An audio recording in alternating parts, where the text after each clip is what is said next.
Well, it's an incredible Oklahoma success story. Dr. John Peters founded World Neighbors. He was a Methodist minister who had seen terrible suffering during World War II in the Philippines. And he came back to Oklahoma really wanting to do something to change that in the world. He held a dying soldier from Tennessee in his arms and vowed to God that day that he would do something, somehow, someday, to make a difference in the world.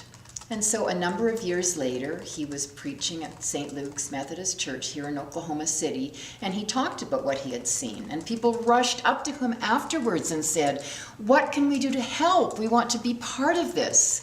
And unbeknownst really to Dr. Peters that day, World Neighbors was formed. People started giving him money to do this work in the world, and his wife Kay, who was incredibly involved at the beginning of World Neighbors, encouraged him upon his return home that evening to start an organization. So World Neighbors began in that way, and Dr. Peters' vision and approach to people in the developing world has been sustained all through these years.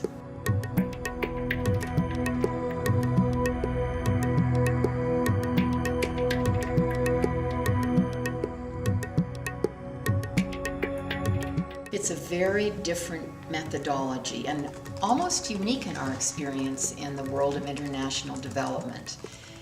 You're absolutely right. We don't go in to give people items or money or jobs. We don't build buildings, but instead we help people find solutions to their own problems. So we begin in a very modest way by beginning relationships and trust with people in the poorest rural villages on earth.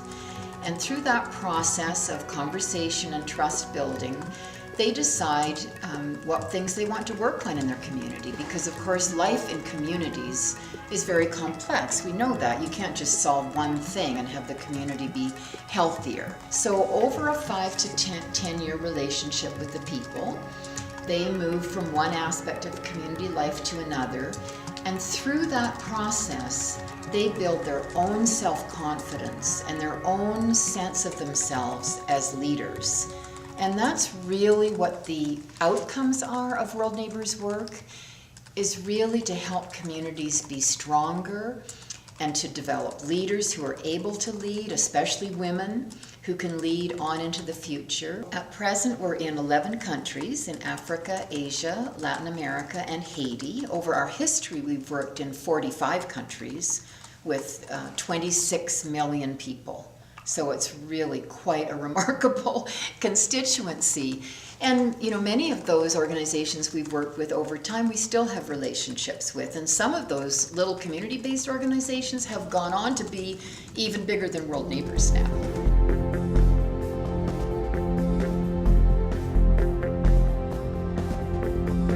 In the beginning, of course, the times were so different. Dr. Peters and his wife would set out on a journey around the world, essentially, and they would travel to all of these remote places and build relationship with people. And of course, there was no email, there was no way to communicate easily. The staff was very widespread in these remote areas.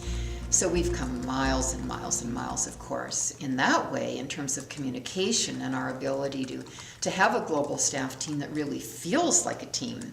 But also in terms of the methodology, we've learned through the years, the methodology has become more sophisticated.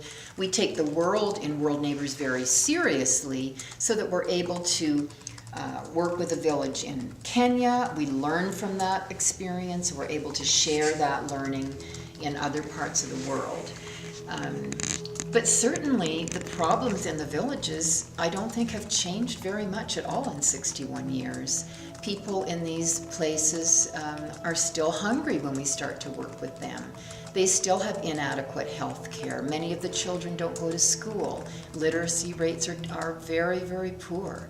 So the problems through those 6 decades of World Neighbors work are really very similar over time. Despite all these technological and other advancements in the world, these are forgotten people. They are the hugely marginalized people in these cultures who have always been abused and pushed aside, given the most terrible land, Our work is nearly always with people who live very, very high up, trying to farm on hillsides, on steep hillsides. They don't have the rich valley ground.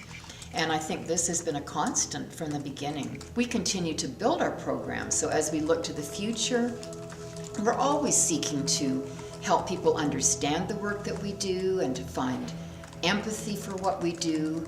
Because of course, for all of us now, the world is so interconnected. If we can be part of a change for the better for people in these developing parts of the world, that success does affect our lives here in America. We're not just a little separate island, as we all know these days. The world is very interconnected.